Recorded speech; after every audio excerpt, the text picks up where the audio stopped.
आज।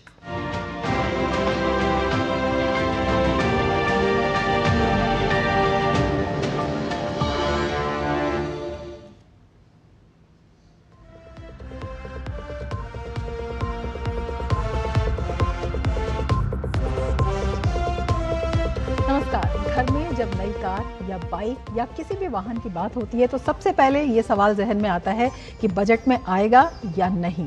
लेकिन अब इस चिंता पर ब्रेक लग चुका है। जीएसटी कटौती से न सिर्फ गाड़ियां सस्ती हो गई हैं बल्कि टायर, बैटरी, इंजन पार्ट्स और सर्विस तक को इसके खर्च को हल्का कर दिया गया है। यानी नई गाड़ी खरीदना आसान हो गया है, पुरानी गाड़ी चलाना भी किफायती हो गया है, जिससे ऑटोमोबाइल इंडस्ट्री की बिक्री बढ़ेगी, शोरूम्स में रौनक लौटेगी और रोजगार के नए अवसर बनेंगे। यानी आसानी से गाड़ी भी आएगी और आपकी हमारी जेब भी मुस्कुराएगी। कैसे बढ़ेगी इससे अर्थव्यवस्था की रफ्तार, इसी पर आज करेंगे चर्चा। मैं हूं रमा त्यागी, मेरे साथ जुड़ेंगे खास मेहमान भी।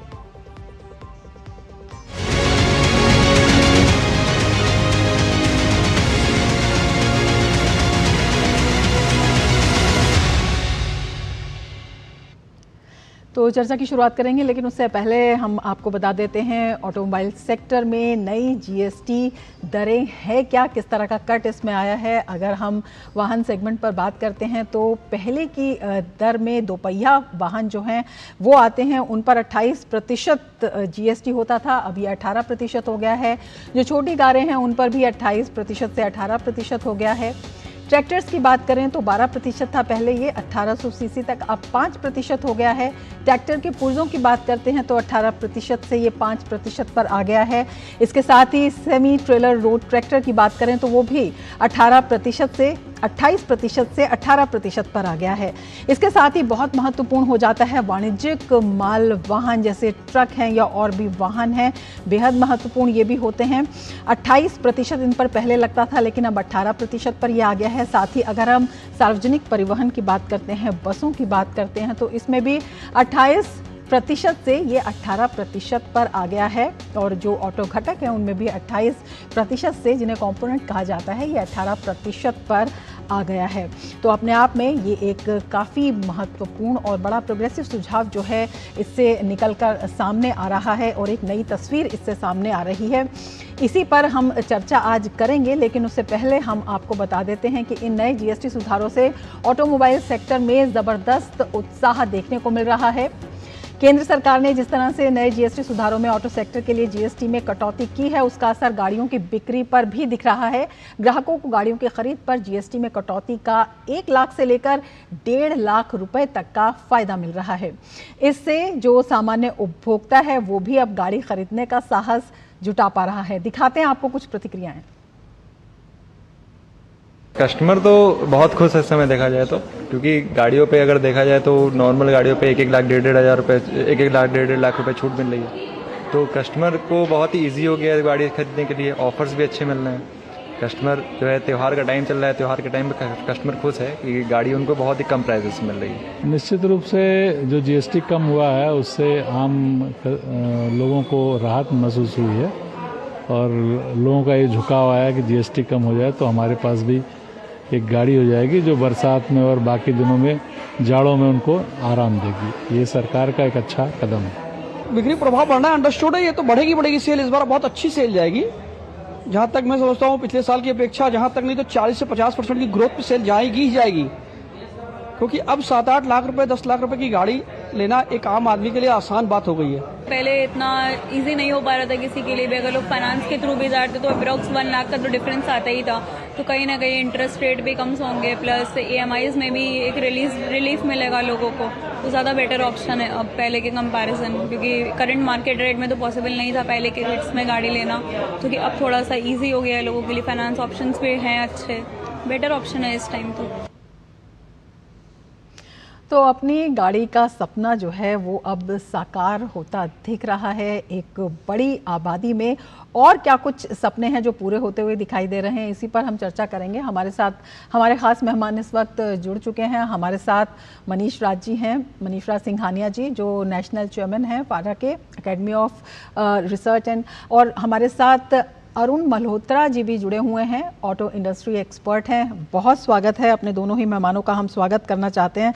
सबसे पहले सिंघानिया जी आपके पास आना चाहेंगे और आपसे समझना चाहेंगे, जिस तरह से ये जो कटौती हुई है और एक बड़ी कटौती दिखाई देती है, चाहे दोपहिया वाहन हो चाहे छोटी कारें हों। पहले इसी सेगमेंट पर हम बात करते हैं, किस तरह से बड़ी आबादी जो है वो ये तो चाह रही है कि गाड़ी जो उनके पास है अब आ जाएगी। पहले काफ़ी दिक्कतें होती थी, लेकिन इससे जब हम दोपहिया वाहनों की बात करते हैं, ये भी बहुत महत्वपूर्ण हो जाता है कि बहुत से ऐसे लोग थे जैसे कि छात्र हैं या फिर जो डेली वेजेस वर्कर हैं जिनकी पहुंच में ये अब तक नहीं था, उनके लिए भी एक बड़ा आसान रास्ता जो है अब सुलभ हो गया है। देखिए, बेसिकली हमारी एसोसिएशन एफईडीए जो है लगातार वित्त मंत्री से संपर्क साधे हुए थी पिछले 2-3 साल से कि 28% जो है एंट्री लेवल कार और टू व्हीलर में स्पेसिफिकली 28% जीएसटी निश्चित रूप से 18% होना चाहिए। पर पूरे ही जीएसटी दर में बदलाव करके वित्त मंत्री और प्रधानमंत्री और केंद्र सरकार ने एक बहुत बड़ा तोहफा हिंदुस्तान को दिया है, हमारे देश के ग्राहकों को दिया है। और आज हमको ये समझना बहुत ज़रूरी है कि एक ऑटोमोबाइल जो है, वेदर वो पैसेंजर कार है चाहे टू व्हीलर है, आज वो एक लग्जरी आइटम नहीं है, एक नेसेसिटी है, उसकी ज़रूरत है। कहीं से भी अगर आप देखेंगे पॉइंट ए से पॉइंट बी जाना है तो अगर आपके पास गाड़ी ना रहे तो उससे आपकी तकलीफें बढ़ जाती हैं। अगर खुद की गाड़ी रहे तो खुद के लिए या परिवार के लिए काफ़ी मोमेंट जो है आसान हो जाता है। तो गाड़ी को अफोर्डेबल बनाना बहुत ज़रूरी था और ये जीएसटी रिडक्शन एक बहुत बड़ा पहल है। और लगातार जो है पैसेंजर कार मार्केट तो एक बहुत अच्छे तरीके से पिछले 3-4 साल पोस्ट कोविड जो है बहुत अच्छी रिकवरी किया है। पर टू व्हीलर मार्केट थोड़ा सा स्ट्रगल करता हुआ दिख रहा था और मुझे पूरी उम्मीद है कि ये नई दरें लागू होने के बाद चाहे वो पैसेंजर कार हो चाहे टू व्हीलर हो, दोनों में रिटेल में काफ़ी अच्छी बढ़ोतरी में आएगी। बिल्कुल। मल्होत्रा जी, आपसे समझना चाहेंगे, जिस तरह से टू व्हीलर्स की हम बात कर रहे हैं, जब युवाओं की बात करते हैं, छात्रों की बात करते हैं, विशेषकर जो निम्न मध्यम वर्गीय सेगमेंट है उसकी बात करते हैं, तो उसको एक बड़ी राहत मिलती हुई नज़र आती है, केवल दोपहिया ही नहीं बल्कि छोटी कारों से भी। इसके साथ ही किसानों को भी इससे बड़ा फायदा मिलता दिख रहा है। जब हम ट्रैक्टर पर जीएसटी देखते हैं 12% से घटकर 5% आ गई है। बिल्कुल सही कहा कि ट्रैक्टरों पे ज़्यादा डिस्कशन नहीं होता, पर ट्रैक्टरों में जो 12 से 5 कर दिया गया है, और चाहे हम सीसी बता रहे थे 1.8 लीटर, 98% ट्रैक्टर उसमें रेंज में आते हैं, यानी कि नियरली 100% ट्रैक्टर्स को काफ़ी रिडक्शन मिला है। तो अगर ट्रैक्टर 8 लाख का होता है और 7% भी अगर हो तो काफ़ी बड़ी राहत है वो उसमें लिहाज से। अब जहाँ तक टू व्हीलर्स की बात है, मनीषी ने भी कहा कि टू व्हीलर्स में जो स्थिति पैसेंजर व्हीकल्स में इतनी अच्छी नहीं थी कि टू व्हीलर्स में काफ़ी कुछ नॉर्म्स एड सेफ्टी के एमिशंस में इससे प्राइसें बढ़ी थी एंट्री लेवल से। अब इस 10% जो रिडक्शन होगा उससे मेरे ख्याल से काफ़ी बड़ी राहत मिलेगी और एक मोमेंटम आएगा, क्योंकि काफ़ी जो एक बड़ा तबका है जो शायद पर्सनलाइज व्हीकल नहीं लेता था वो उस पर आएगा। और मेरा मानना है इस कदम से, जैसे हमारा एक पुरानी फिल्म का नाम भी था, एक स्लोगन भी था कि रोटी कपड़ा और मकान, तो उस लोगों को बढ़ा के रोटी कपड़ा और मकान और वाहन उभर के आ जाएगा। तो मौका बहुत अच्छा है। और सबसे अच्छी बात जो मुझे ख्याल से ये हुई है कि पहले जो प्रधानमंत्री ने लाल किले से कहा था कि दिवाली तोहफा मिलेगा, पर लोगों का मतलब था कि फेस्टिवल सीजन नवरात्रों से स्टार्ट हो जाता है जो 4 हफ्ते दिवाली से पहले होता है, तो एप्लीकेबल भी 22 सितंबर से की गई हैं। तो ना केवल आपको नवरात्रे का समय है खरीदने का, दुर्गा पूजा भी है, दशहरा भी है, दिवाली भी है और धनतेरस भी है, तो D to the power of 4 का धमाका भी है। तो उस लिहाज से ये एकदम मोमेंटम आएगा मार्केट के लिए, अच्छा रहेगा। उसके बाद फिर देखना पड़ेगा, पर टाइमिंग भी बहुत करेक्ट है मेरे ख्याल से, ये भी बहुत बड़ी यूनिक चीज़ है। बिल्कुल, 22 तारीख का लोग बेसब्री से इंतजार कर रहे हैं, क्योंकि इसमें बता रहे हैं कि जो सार्वजनिक परिवहन है उस पर भी कम कर दिया गया है। तो एक बड़ी जनसंख्या है जो सार्वजनिक परिवहन से ट्रैवल करती है, उसको बड़ा फायदा मिलने वाला है। इसके साथ ही जो मालवाहक वाहन है उन पर भी कम कर दिया गया है। तो इससे भी किस तरह से आप देखते हैं कि अर्थव्यवस्था को ये रफ्तार देता हुआ दिखाई देता है?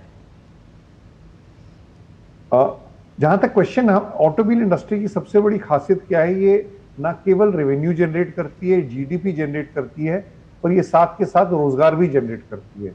तो अगर जब इकोनॉमी की एक्टिविटी बढ़ती है चाहे वो ट्रांसपोर्टेशन में हो, चाहे लॉजिस्टिक्स में हो, चाहे पर्सनल व्हीकल्स में हो, इस सब से, चाहे फार्मिंग में हो, इन सब से कहीं ना कहीं इसका मल्टीप्लायर इम्पैक्ट आता है। तो मेरा मानना है कि इसका जो लाभ है वो काफी बियॉन्ड वॉल्यूम्स होता है और उसका एक विशेष नहीं वर्चुअस साइकिल बनता है जिससे कि मोमेंटम आता है। अब कोशिश यही है कि इस समय तो मोमेंटम बहुत अच्छा आएगा, उम्मीद यही है कि ये मोमेंटम जब पॉजिटिव आ जाएगा तो फेस्टिवल सीजन के खत्म होने के बाद भी ये चलता रहेगा। पर जो और सारे सेक्टर्स इकोनॉमी जो लिंक्ड है ऑटोमोबाइल इंडस्ट्री से, जो डायरेक्टली लिंक नहीं है, उनको भी बहुत बड़ा लाभ होता है। बिल्कुल, उन पर भी बात करेंगे, उन पर भी बात करेंगे। सिंघानिया जी, आपसे समझना चाहेंगे, जो लग्जरी कार्स हैं उनकी भी बात कर लेते हैं। 40% तक उपकर ना होने पर इससे कहा जा रहा है कि ये जो आईटीसी यानी कि इनपुट टैक्स क्रेडिट के लिए पात्र हो जाएगा, इसको किस तरह से समझाना चाहेंगे? इसका क्या असर होगा? क्या कुछ इससे बदलाव आएगा? आईटीसी कारों में इनपुट टैक्स क्रेडिट का तो मैं नहीं बोलता, पर डेफिनेटली हाई एंड जो कारें जो हैं इसमें आपको 8% की अमूलन जो है प्राइस में रिडक्शन आ रहा है। तो उससे इस सेगमेंट में आप देखेंगे एसयूवी सेगमेंट और हाई एंड कार की लगातार पोस्ट कोविड जबरदस्त ग्रोथ आई हुई है। और इस ग्रोथ के कारण इनफैक्ट सप्लाई में भी काफी कंस्ट्रेंट मेंटेन बना हुआ है। उसमें सेडान की बनिस्बत हाई एंड एसयूवी में कंस्ट्रेंट काफी बना हुआ है, शॉर्टेज बनी हुई है। और साथ ही साथ ईवी गाड़ियां भी लगातार यहाँ पर इस हाई एंड में पेनिट्रेट कर रही हैं। तो मुझे पूरा विश्वास है कि इस प्राइस रिडक्शन से ऑलरेडी जो एक हाई एंड में जो उठाव बना हुआ था वो और बढ़ेगा। हमारी जो हमें साथ ही साथ ये भी एक्सपेक्ट करना चाहिए कि जो काफ़ी सारी हाई एंड कंपनियां जो हैं अभी इंडिया में आने के लिए तैयार होंगी और इतने आकर्षक मार्केट को टैप करने के लिए पूरा प्रयास करेंगे। बिल्कुल। मल्होत्रा जी, आपसे बात करना चाहेंगे, जिस तरह से आप डायरेक्ट और इनडायरेक्ट फायदे की बात कर रहे थे, उसी संदर्भ में हम आपसे ये पूछना चाहेंगे कि जब मांग में वृद्धि होगी, और स्वाभाविक है दिखाई दे रहा है मांग में वृद्धि है, लोग इंतजार कर रहे हैं, तो इसके साथ ही जो बिक्री है उसमें भी वृद्धि होगी। इससे जो है इस पूरी इंडस्ट्री पर क्या कुछ असर पड़ेगा, विशेषकर जब हम एमएसएमई की बात करते हैं या इससे जुड़े हुए सहायक उद्योगों की बात करते हैं? जैसा मनीषी ने कहा, क्योंकि हिंदुस्तान का अगर रियली अचीव करना है हमें अपना ऑब्जेक्टिव ऑटो इंडस्ट्री में, ना केवल में डोमेस्टिक मार्केट को बढ़ाना है पर साथ में एक्सपोर्ट मार्केट, जहां पर हमारी अभी भी आंकड़े चाइना के मुकाबले बहुत कम है, उसमें दबाव बढ़ाना है। तो जब एक डोमेस्टिक मार्केट बढ़ता है और वॉल्यूम बढ़ता है तो इकोनॉमीज ऑफ स्केल ज़्यादा आता है, तो उसके साथ साथ आपकी जो कैपेसिटी है to innovate, to produce, to do new development बढ़ती है, जिससे आप एक्सपोर्ट मार्केट पे भी ध्यान पाते हैं। तो ये एक बहुत बड़ा हमारी जो प्राइम मिनिस्टर की भी सोच भी रही है कि मेक इन इंडिया, जिसमें कहीं ना कहीं हम चाइना से पीछे हो गए थे कुछ साल, पर इस पे भी जो इसका जो मोमेंटम आएगा वो बहुत पॉजिटिव होगा। बिल्कुल, चर्चा हम जारी रखेंगे, लेकिन उससे पहले वक्त हो चला है एक ब्रेक का। जुड़े रहिए टीजी न्यूज के साथ। LIC युवा प्रोफेशनल्स के लिए लाए हैं नवजीवन श्री। करें नियमित प्रीमियम का भुगतान, जीवन बीमा का आनंद लें, प्राप्त करें प्रीमियम के प्रतिशत पर गारंटीकृत एडिशंस, अपने वित्तीय लक्ष्यों के अनुरूप मैच्योरिटी पर गारंटीकृत धनराशि पाएं। मौजूदा पॉलिसी धारकों के लिए आकर्षक अतिरिक्त लाभ आज ही खरीदें।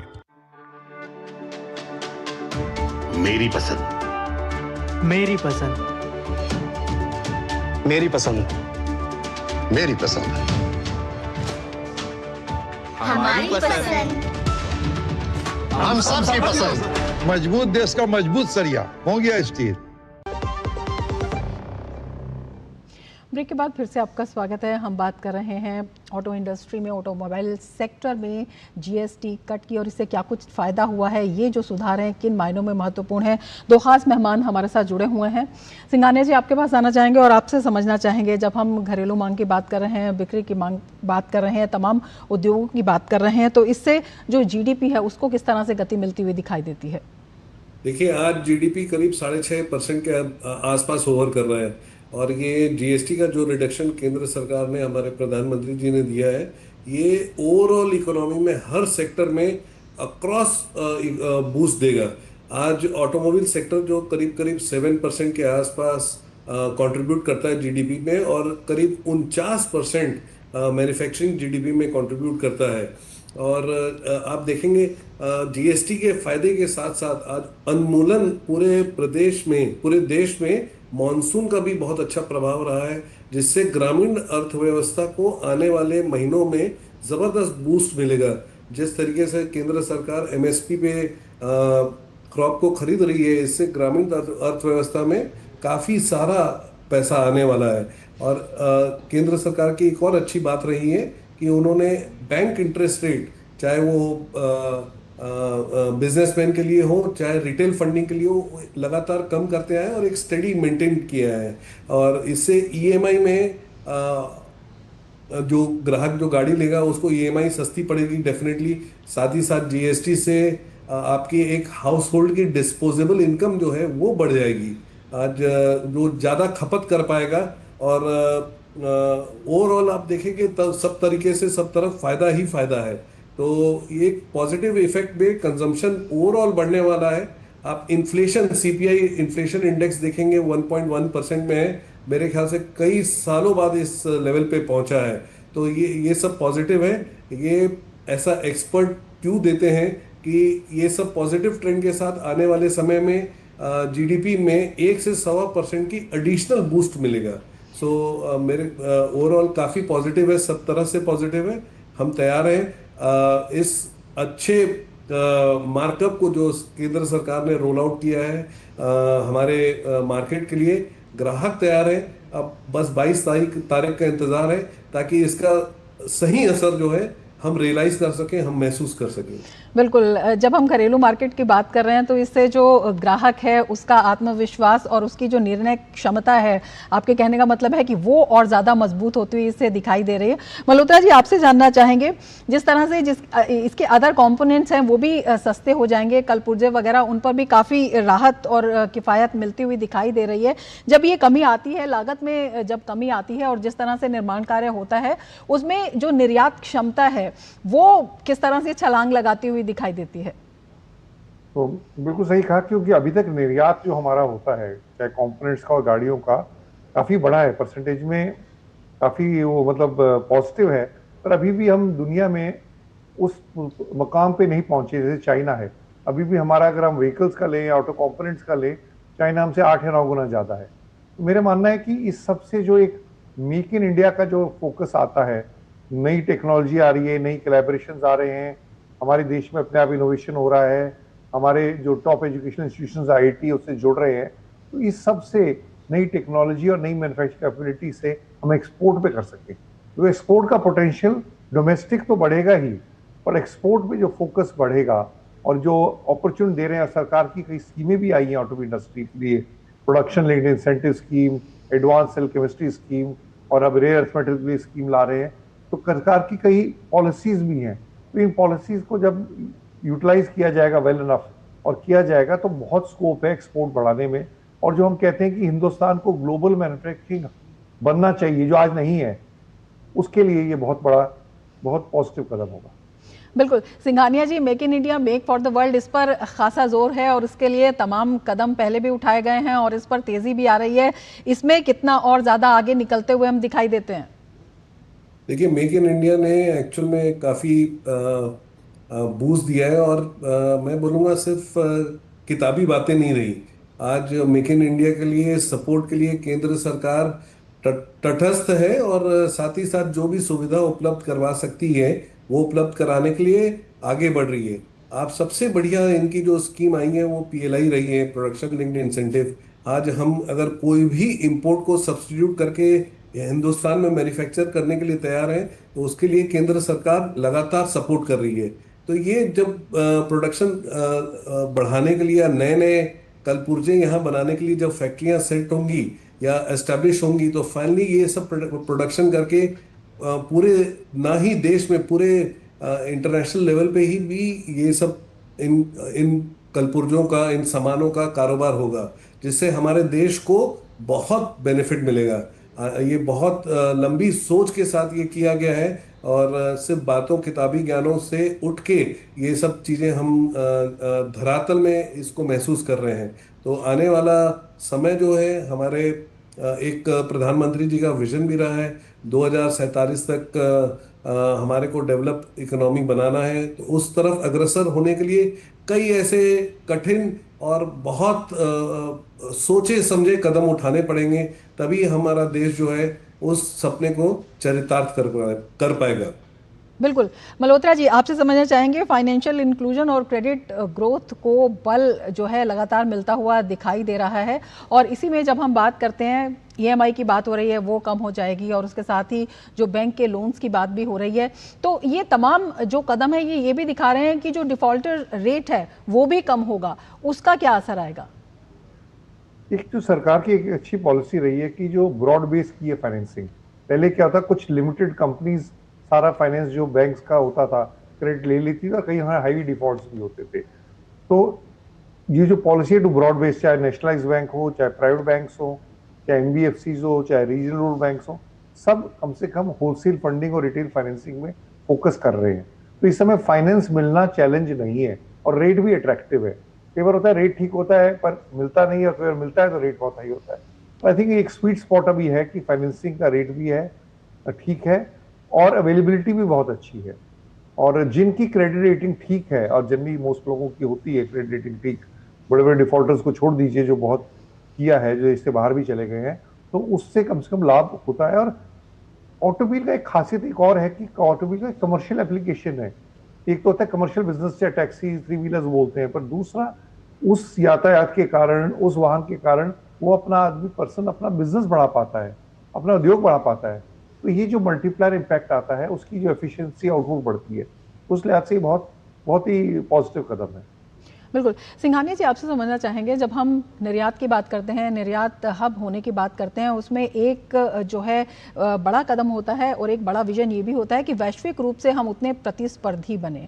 तो वो वैश्विक रूप से उतने प्रतिस्पर्धी बनने में ये कितना मदद करेगा? देखिए, आप देखिए हिंदुस्तान में जो गाड़ियां बनती थी पहले, ऐसा लगता था जैसे गाड़ी लॉन्च होने के बाद एक ग्राहक पे ट्रायल एंड एरर होता था, फिर गाड़ियों में सुधार होता था, फिर जाके साल 2 साल बाद एक क्वालिटी प्रोडक्ट मिलता है।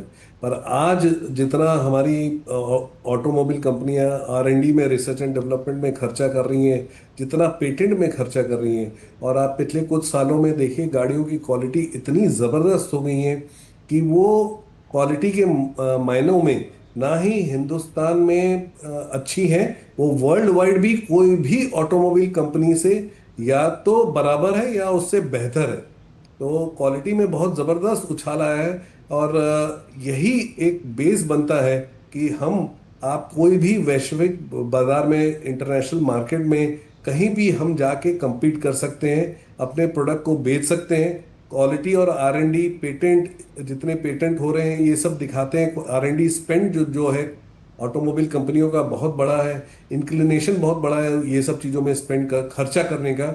और साथ ही साथ आप देखेंगे हर ऑटोमोबाइल कंपनी कोई ना कोई इंटरनेशनल मार्केट में लगातार अपनी प्रेजेंस बढ़ाते जा रही है, वहाँ के मापदंडों को मैच करते हुए। आज ऐसी भी सोच है कि हम जो डेवलप मार्केट हैं, जैसे यूरोप है, अमेरिका है, हम वहाँ पर भी एंटर कर रहे हैं। अफ्रीकन मार्केट में, ऑस्ट्रेलियन मार्केट में ऑलरेडी काफ़ी बड़ा प्रेजेंस है। साउथ ईस्ट एशिया में हम एंटर कर रहे हैं। तो हमारे यहाँ की ऑटोमोबाइल कंपनियों के लिए ये जो आज सुधार आया, नॉट ओनली GST, आप ओवरऑल जो बिजनेस फंक्शनिंग में जो सुधार आया है, जो कंफर्ट लेवल आया है, कई सारे पुराने लॉज जो है वो हटा दिए गए हैं। तो ये सब कंफर्ट देता है कि आप इंडिया में इन्वेस्ट करें, इंडिया में मैन्युफैक्चर करें, और यहाँ से मैन्युफैक्चर करके पूरे देश विदेश में एक्सपोर्ट करें। सो ये सब एनेबलर्स हैं जो सरकार लगातार फोकस कर रही है और इंडस्ट्री को उपलब्ध करा रही है। ये बहुत दूरदर्शिता वाला काम है, और आने वाले समय में अभी भी हम उसके फायदे देख रहे हैं। अरुण जी ने बताया ऑलरेडी एक्सपोर्ट में हमारा अच्छा बेस है, और पर साथ ही साथ हम आगे और काफ़ी सारी अपॉर्चुनिटी है जिसको हम एनकैश कर सकते हैं। तो आने वाले समय में ये सब चीज़ें तैयार हो रही है, और हमें इसका फ़ायदा हमारे देश को, हमारी इकोनॉमी को निश्चित रूप से मिलेगा। बिल्कुल। अरुण जी, आपसे जानना चाहेंगे कितना आकर्षक जो है पूरा ये जो एटमॉस्फेयर है, ये निवेश के लिए भी यहाँ पर बनता है इस इंडस्ट्री में, क्या कुछ संभावनाएं देखते हैं? बिल्कुल, जैसे कि अभी अगर आप दो खबरें देखिए पिछले 2 महीने में, पहली बार इंडिया से हिंदुस्तान से, नहीं तो हिंदुस्तान का जो एक्सपोर्ट्स होता था गाड़ियों का अधिकतर एशियन कंट्रीज में या अफ्रीका में या साउथ अमेरिका में, पहली बार large quantity of cars are being exported to Japan. दूसरा, एक अभी सीईओ मर्सिडीज के हैं वर्ल्ड में, जो कि अपने जर्मन्स बड़े फोकस्ड होते हैं कि हम जर्मनी में क्वालिटी बना सकते हैं। उन्होंने अनाउंसमेंट किया है कि हम एक्सपोर्ट मार्केट के लिए हिंदुस्तान को कंसिडर कर रहे हैं। तो ये बहुत बड़ा कदम है कि वर्ल्ड की टॉप कंपनीज इंडिया से प्रोडक्शन करके एक्सपोर्ट करें, और दूसरा इंडियन प्रोडक्ट्स, इंडियन ब्रांड, ना केवल कुछ लिमिटेड कंट्रीज जो पहले होती थी, एक्सपोर्ट डेवलप कंट्रीज में हो सके। तो अगर हम एक डेवलप कंट्रीज में एक्सपोर्ट कर पाएंगे और ग्लोबल टॉप लीडर्स हमारी कंट्री में प्लांट लगा पाएंगे, ये होगा जो सबसे पॉजिटिव मोमेंटम जो हमें चाहिए एक्सपोर्ट्स में। बिल्कुल, एक छोटा सा सवाल सिंघानिया जी आपसे करना चाहेंगे। बड़ी संख्या में जब निवेश होगा और जिस तरह की संभावनाएं निकलकर सामने आ रही हैं, रोजगार के लिए भी एक बड़ा, क्योंकि वर्कफोर्स हमारे देश में काफ़ी है, तो रोजगार के लिए भी बड़ी संभावनाएं दिखाई दे रही हैं। देखिए, डेफिनेटली अगर इकोनॉमी की ग्रोथ होगी तो रोजगार की संभावनाएं बढ़ेंगी, और इसके लिए हमारी एसोसिएशन एफईडीए लगातार काम कर रही है। ऑटोमोबाइल डीलरशिप एक बड़ी यूनिक संस्था होती है, जो अगर उनमें कार्यरत लोगों को अगर आप देखेंगे तो करीब 99% जो है हम लोकल लोगों को लेते हैं, हम लोगों को डिस्प्लेस नहीं करते। आप डीलरशिप जहां रहते हैं उसके आसपास के लोगों को ही ले रहे हैं। और साथ ही साथ अगर मैन्युफैक्चरिंग बढ़ रही है तो ऑटोमोबाइल कंपनियां, नई नई फैक्ट्रीज आप देख रहे हैं, right from Maruti, Hyundai, Mahindra, Tata, हर एक ने लंबा लंबा कमिटमेंट किया है फैक्ट्री एस्टैब्लिश करने का। एक बहुत बड़ी फैक्ट्री अभी हमारे माननीय प्रधानमंत्री जी ने उद्घाटन किया मारुति का। सो ये सब जो है नए रोजगार लेकर आएंगी और नए चैलेंजेस भी लेकर आएंगे। आज जैसे एआई है, एक नए चैलेंज के रूप में देखा जा रहा है, पर मैं कभी उस चैलेंज को ऐसा नहीं देखता या ऐसा नहीं सोचना चाहिए हमें कि ये हमें रोजगार को घटाएगा, बल्कि नए रोजगार के अपॉर्चुनिटी को क्रिएट करेगा। बिल्कुल, हर नया चैलेंज दिखाई देता है, नई संभावनाएं भी लेकर आता है। सिंघानिया जी आपका, अरुण मल्होत्रा जी आपका हमसे जुड़ने के लिए और इतने महत्वपूर्ण जानकारी हमारे दर्शकों तक साझा करने के लिए बहुत बहुत धन्यवाद। तो ऑटोमोबाइल क्षेत्र के लिए जीएसटी को युक्तिसंगत बनाने, विकास और नवाचार को प्रोत्साहित करने और एमएसएमई की भागीदारी बढ़ाने और आत्मनिर्भर भारत के विजन को साकार करने के लिए सरकार की अटूट प्रतिबद्धता को दर्शाता है। और ये नीतिगत सुधार न केवल घरेलू मांग और रोजगार सृजन को बढ़ावा देगा, बल्कि एक आधुनिक, समावेशी और वैश्विक स्तर पर प्रमुख विनिर्माण पारिस्थितिकी तंत्र की शुरुआत भी करेगा, जिससे भारत के भारी उद्योगों में सतत और प्रौद्योगिकी आधारित विकास का मार्ग प्रशस्त होगा, अर्थव्यवस्था को रफ्तार मिलेगी। इसके साथ ही चर्चा में फिलहाल इतना ही। दीजिए इजाजत, नमस्कार।